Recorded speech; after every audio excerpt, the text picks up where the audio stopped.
నా కృపానికి చాలును, నా శక్తి నీకిచ్చదన్. నా కృపానికి చాలును, నా శక్తి నీకిచ్చదన్.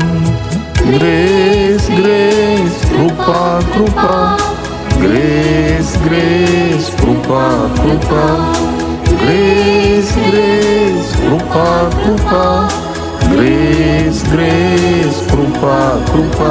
నా కృపానికి చాలును, నా శక్తి నీకిచ్చదన్. నా కృపానికి చాలును, నా శక్తి నీకిచ్చదన్. నేను మొన్న ఏషియా గ్రంథం 9వ అధ్యాయం 6వ వచనం. ఏషియా అంటే మీకు తెలుసు, గొప్ప ప్రవక్త. దేవుని గురించి, ఆయన మరణము, ఆయన సిలువ గూర్చి, ఆయన జన్మం గూర్చి ఎప్పుడో ఆయన ప్రవచించాడు.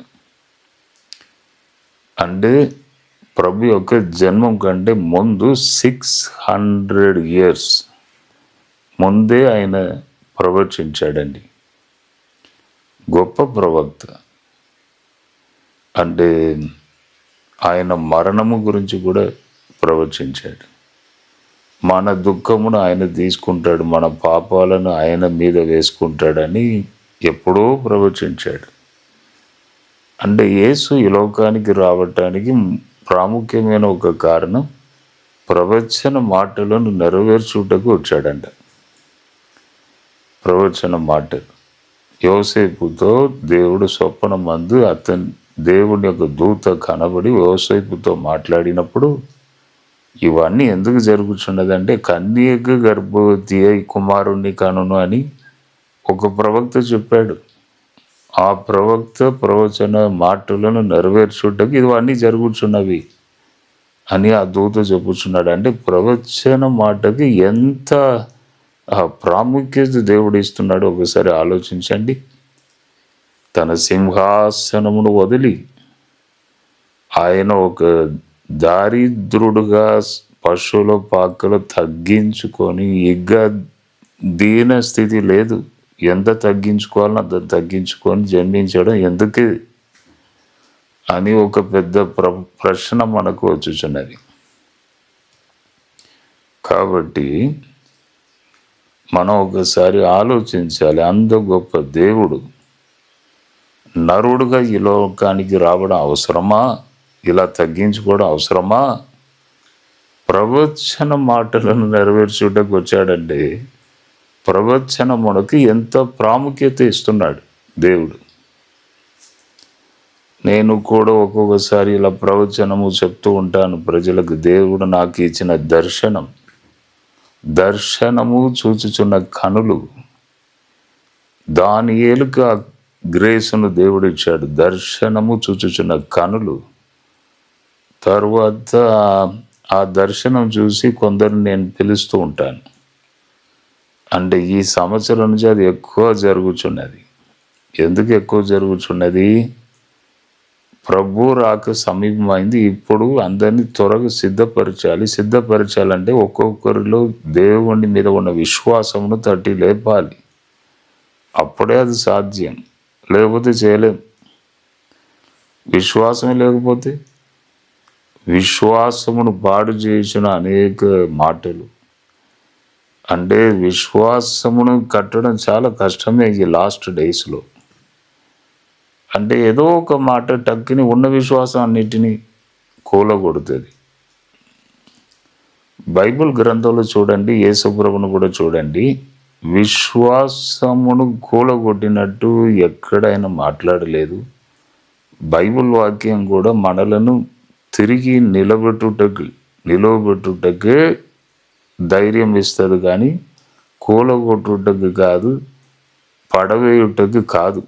ప్రవచనము కూడా ఎప్పుడు కూడా మీరు గమనించండి, ప్రవచనము కూడా కూలగొట్టుటకు కాదు, ప్రవచనము మళ్ళీ కట్టుటకే. అది బాగా గుర్తుపెట్టుకోవాలి. నీవు ఫలానా రోజు నీకు అది వస్తుంది, లేకపోతే నీవు ఇట్లా అయిపోతావు, నీవు అట్లా అయిపోతావు. టెన్షన్ను పెట్టించుటకి ప్రవచనం కాదు, భక్తిని అభివృద్ధిలోనికి తీసుకొని వెళ్ళుటకి ప్రవచనం. కాబట్టి మంచిగా మిమ్మల్ని ఉత్సాహపరిచి మిమ్మల్ని ఆత్మీయ జీవితంలో ముందుకు నెట్టుకొని వెళ్ళుచున్న ప్రవచనాలు, దర్శనాలు, దేవుని దాసులు చాలామంది ఉన్నారు. చాలామంది మంచి వాక్యమును చక్కగా బోధించగలవారు ఉన్నారు. చాలామందిని దేవుడు లేపాడు. అద్భుతమైన సేవకులు ఉన్నారు. కాబట్టి నేను ఈ వాక్యంలో 9:6 యెషయా గ్రంథం 9:6లో మనకు ఒక శిశువు జన్మించాను, మనకు ఒక కుమారుడు అనుగ్రహింపబడెను, అతని భుజము మీద రాజ్యభారము ఉండును. అతన్ని భుజము మీద రాజ్యభారము ఉండును. ఇది బాగా ఆలోచించాను నేను. అంటే పశువుల పాకలో జన్మించిన ఆ శిశువు గురించి అలా బైబిల్ చెప్పుచున్నది. అప్పుడు ప్రవక్త చెప్పాడు, రాసి పెట్టాడు. అంటే అతని భుజం మీద రాజ్యభారము ఉండును. అది చిన్న మాట కాదు, చాలా గొప్ప మాట. అంటే పశువుల పాకలో జన్మించిన ఆ శిశువు గురించి ఏమనుకుంటున్నారు మీరు? సాధారణ వ్యక్తి కాదు, రాజులను తీసివేసి రాజులను ఏర్పాటు చేయించిన గొప్ప శక్తి, ఏలుచున్న శక్తి అతని భుజము మీద ఉండును. ప్రపంచమును ఏలుచున్న శక్తి. ప్రతి దేశం ఉంది, దేశంలో ఏలుచున్న వారు ఉన్నారు, చీఫ్ మినిస్టర్స్ ఉన్నారు, ప్రధాని ఉన్నారు, ప్రెసిడెంట్స్ ఉన్నారు, ఎన్నో దేశాలు ఉన్నవి. అందరినీ ఏలుచున్న ఒక శక్తి పరలోకంలో ఉన్నది. ఆ దేవుడే నరుడుగా ఈ భూమికి వచ్చాడు. అతని భుజం మీద రాజ్య భారం ఉండును. అంటే ఏలుచున్న శక్తి అతనిలో ఉండును. కాబట్టి ప్రియ సహోదరుడా, సహోదరి, ఈ శిశువు ఏలుచున్న ఒక శిశువు. అంటే ఏలుచున్న దేవుడు సర్వశక్తి గల దేవుడని పూర్తిగా అర్థమవుతున్నది. ఆయన జన్మించినప్పుడు నక్షత్రం కదులుచున్నది. అంటే సృష్టి యావత్తు ఆయన కంట్రోల్లో ఉన్నదనియే కదా దానికి అర్థం. పశువుల పాకలో జన్మిస్తే నక్షత్రం కదులుచున్నది అంటే ఆయనకు అధికారం ఉన్నది, సర్వ సృష్టి మీద అధికారం ఉన్నదని మనకు స్పష్టంగా అర్థమవుతున్నది. ఆయన భుజం మీద రాజ్యభారం ఉండును. నేను చాలా దేశాలకు వెళ్ళానండి, సేవ నిమిత్తము సువార్త ప్రకటించుటకు చాలా దేశాలకు వెళ్ళాను. ఇప్పుడు నెక్స్ట్ మళ్ళీ ఒక రౌండ్ వెళ్ళి దేవుని శక్తిని ప్రూవ్ చేయాలి. దేవుడు నాతో ఉండాలి, నాతో రావాలి, నూతన కృప ఇవ్వాలి, అధిక శక్తి ఇవ్వాలి, నెక్స్ట్ లెవెల్కి నన్ను తీసుకొని వెళ్ళాలి, ఫుల్గా దేవుడు వాడుకోవాలి.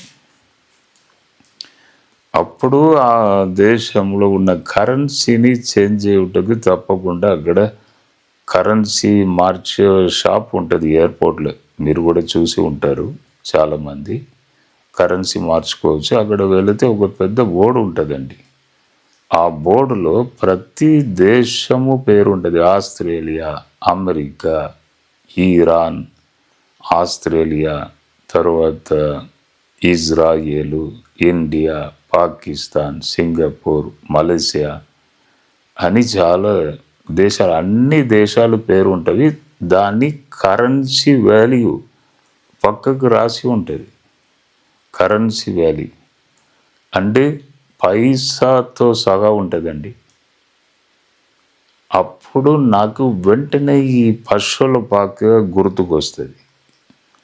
అంటే ఆయన భుజము మీద రాజ్య భారం ఉండును. ప్రతి దేశంలో ఫైనాన్స్ యొక్క విలువ పైసాతో సహా కరెక్ట్గా అక్కడ రాసి పెట్టారంటే అన్ని దేశాలను ఏలుచున్న ఒక దైవ శక్తి ఉన్నదని దానికి అర్థమా లేదా? అర్థం. కాబట్టి నేను అది చూడంగానే పశువుల బాగా గుర్తుకొస్తుంది. మన దేవుడు ఏలుచున్న దేవుడు, రాజ్య భారం అతని మీద ఉండదు. చూడండి, ఫైనాన్స్ ఎప్పుడు కరెక్ట్గా ఉన్నదో అప్పుడే దైవ శక్తిని మనం అనుభవించగలము, గ్రహించగలము. ఇప్పుడు ఈ నోటు రూపీస్ కరెన్సీ ఇది ఇష్టం వచ్చినట్టు మీరు వాడుకోవచ్చు, మీరే ప్రింట్ చేసుకోవచ్చు, ఎంత అయినా మీరే ప్రింట్ చేసుకోవచ్చు, మీరే వాడుకోవచ్చు అని ఉంటే ఒకవేళ ఈ డబ్బు విలువ తెలుస్తుందా? తెలియదు. అంటే దేవుడు దీవించుచున్నాడు, ఒక్కొక్కసారి పడగొట్టుచున్నాడు, ఇది తెలుస్తుందా? కరెన్సీలోనే ఉన్నది. కాబట్టి కరెక్ట్గా దేవుడు చూడండి, ప్రపంచం అంతటా పైసా సగా బోర్డు మీద ఉన్నది. మొత్తం ఒక్కొక్క దేశం కరెన్సీ ఎంత వాల్యూ. అంటే ప్రపంచమును ఏలుచున్న ఒక శక్తి ఉన్నది. బైబిల్ గ్రంథంలో అతని భుజం మీద రాజ్య భారం ఉండును, అక్కడ మాత్రమే అది రాయబడి ఉంది. కాబట్టి దేవునికి పూర్తిగా అన్ని అధికారం, శక్తి ఉన్నది. ఒకవేళ ఫైనాన్స్ ఇంత స్ట్రిక్ట్గా పైసాతో సగా ఒక్కొక్క వాల్యూ ఇట్లా లేకపోతే ఎత్తు వంపు, దీవించడం, దేవుడు పడగొట్టడం అది ప్రజలకు తెలియదు. అందరికీ సమృద్ధిగా నోటు పైసా దొరికితే దేవుడు దీవించుచున్నాడా? ఒకవేళ మంచిగా దీవించిన వ్యక్తిని కిందికి కూడా తీసుకొస్తాడు కొన్ని కారణముల వలన. అంటే ఫస్ట్ ఏంటంటే ఈ ఫైనాన్స్ కరెక్ట్గా స్ట్రిక్ట్గా ఉండాలి. ఉంటేనే దేవుడి బ్లెస్సింగ్ కానీ, దేవుడు ఒక్కొక్కసారికి శిక్షించడం కానీ ఇదన్నీ బయటికి వస్తాయి, లేకపోతే రాదు. ఎప్పుడు కూడా ఫైనాన్స్ ఫుల్గా ఉండే దేవుని మీద జ్ఞాపకం రాదు. తర్వాత ఇప్పుడు చూడండి, డబ్బు ప్రభావం చూపించుచున్నదా లేదా? డబ్బు ప్రభావం చూపిస్తుంది. ఇప్పుడు కాదు, 2000 సంవత్సరాల క్రితమే యేసు ప్రభును 30 వెండి నాణ్యములకు అమ్మేశాడు, అప్పగించాడు. అప్పుడే యోసేపును 30 వెండి నాణ్యములకు అమ్మేశారు. ప్రభువును 30 వెండి నాణ్యములకు, ప్రభును వారు పాపుల చేతికి అప్పగించారు. అంటే డబ్బుకు ప్రభావం ఉన్నదా లేదా? ఉన్నది. డబ్బు ఇస్తే గతం అన్నీ మారిపోతుంది. మనం ఎక్కడెక్కడ చూస్తున్నాం, కొన్ని ఆఫీసులో ఏదైనా ఇస్తేనే ఫైల్ కదులుతుంది, లేకపోతే కదలదు. అంటే ఎన్ని ప్లేసెస్లో మనం చూస్తున్నాం.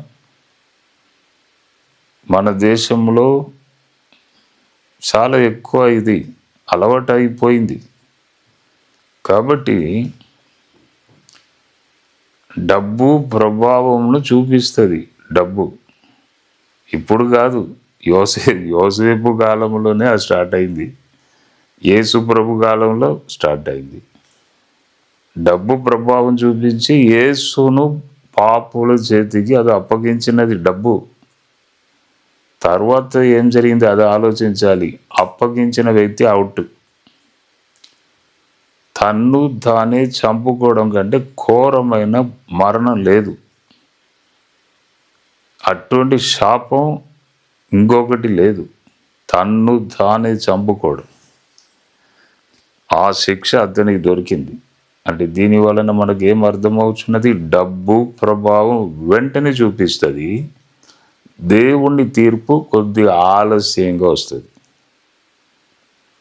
డబ్బు ప్రభావం వెంటనే చూపిస్తుంది, దేవుని తీర్పు వెనుకకు వస్తుంది. తప్పకుండా వస్తుంది, ఖచ్చితముగా దేవుని తీర్పు వస్తుంది, కొద్దిగా ఆలస్యంగా వస్తుంది. ఫస్ట్ డబ్బు అది చేస్తుంది. కాబట్టి దైవ భయము భక్తి కలిగి మన ఈ లోకంలో జీవించాలి. ఏలుచున్న ఒక దేవుడు ఉన్నాడు, సర్వమును ఏలుచున్నాడు, సర్వ సృష్టిని ఏలుచున్నాడు. డబ్బు ఏలుచున్నది కానీ డబ్బు ఆయనకు లోబడుతుంది, ఎందుకంటే సమస్తమును చేసిన దేవుడు. కాబట్టి ఏం చేయాలంటే దైవ భక్తి భయం కలిగి దేవుడు ఏలుచున్నాడు, అందరినీ ఏలుచున్నాడు. నేను అప్పుడప్పుడు ఎవరైనా నా దగ్గర నాయకులు ఎంపీగా నిలబడేవారు, ఎమ్మెల్యేగా నిలబడేవారు, నా కొరకు ఒక చిన్న ప్రార్థన చేయండి సార్ అని వస్తారు. వస్తే వారికి ఒక విషయం నేను చెప్తాను, మీ మంచము ప్రక్కనే మోకరించండి, దేవుని వైపు చూడండి, మీ ప్రాబ్లము మీ సమస్యలు అన్నీ దేవునికి చెప్పి మర్చిపోండి, దేవుడు బాధ్యత తీసుకుంటాడు. ఇక్కడ ఈ లోకంలో అంటారు, మళ్ళీ మీకే ఓటు వేస్తారా లేదా ఎట్లా తెలుస్తుంది? కాబట్టి దేవుని మీద నమ్మకంతో సర్వశక్తి గల దేవుడు భుజం మీద రాజ్య భారం అతనికి ఉన్నది. కాబట్టి ఎవరిని తీసుకురావాలి అన్నీ ఆయన దగ్గర ఉంటుంది, దాని ప్రకారమే ఇక్కడ జరుగుతుంది. ప్రార్థన చేయండి, దేవా నేను ప్రజలకు మంచి చేస్తా, నీవు సంతోషపడినట్లు నేను ప్రజలకు చేస్తా, నా టైం అంతా దానికి స్పెండ్ చేస్తా, ఎందుకంటే దాని కొరకు సమర్పించుకున్నా, నాకు ఒక అవకాశం కావాలి ప్రభువా, అధికారం కావాలంటే దేవుడు తప్పకుండా ఇస్తాడు. మంచము ప్రక్కనే మోకరించి ప్రార్థించడం అదే గొప్ప విషయం. కాబట్టి ఈ వాక్యం వినిచిన ప్రియ సహోదరుడు ఆ సహోదరి, మీరు ఏ స్థితిలో ఉన్నా ఎక్కడ ఉన్నా ఈ లైవ్ ప్రోగ్రాంలో మీకు కూడా ఏదైనా జరగాలని అనుకుంటే, ఏదైనా మీరు సాధించాలని అనుకుంటే మీ మంచం ప్రక్కనే మోకరించి దేవుని వైపు మీ హృదయంను తిరపండి, దేవునికి చెప్పండి, మర్చిపోండి. నా మీద భారమును పెట్టమని దేవుడు చెప్పాడు కదా, ఆయన మీద భారను పెట్టాలి, మర్చిపోవాలి. కాబట్టి ఈ దినం మనం అదే నేర్చుకొనుచున్నాం. ఆయన భుజం మీద రాజ్య భారం ఉండును, ఆ సర్వశక్తి గల దేవుడు నిన్ను ఏలును, నిన్ను ఏలుటకే పరిశుద్ధాత్మ అనుభవం. నేనే నీలోనికి వచ్చేస్తా, నిన్ను నేను పరిపాలన చేస్తా, ఏలుతా, ఆలోచన ఇస్తా, ఎలా చేయాలి, ఎలా ముందుకు వెళ్ళాలి అన్నీ నేను చెప్తా అని మనలోనికి వచ్చి మన హృదయంలో ఆయన నివసించి మనకు సహాయం చేయుచున్నాడు, ఏలుచున్నాడు, కుటుంబమును ఏలుచున్నాడు. తర్వాత మనలో ఉన్నారు కాబట్టి మనం ఏ పని చేసినా ఏ బిజినెస్ చేసినా అక్కడ కూడా దేవుడు మనల్ని ఏలును, ఇది ఇలా చేయాలి, ఇది ఇలా చేయాలని మనకు ఆలోచన ఇచ్చును. కాబట్టి ధైర్యం తెచ్చుకోవాలి, భక్తి భయంతో జీవించి ఏలుచున్న ఈ దేవుణ్ణి మీరు ఆహ్వానించి, ప్రభువా నన్ను ఏలుము, నాతో మాట్లాడుము, నేను ఏం చేయాలో నాకు బోధించుము అని మీరు చక్కగా ప్రార్థన చేస్తే తప్పకుండా దేవుని గ్రేస్ను మీరు పొందుతారు.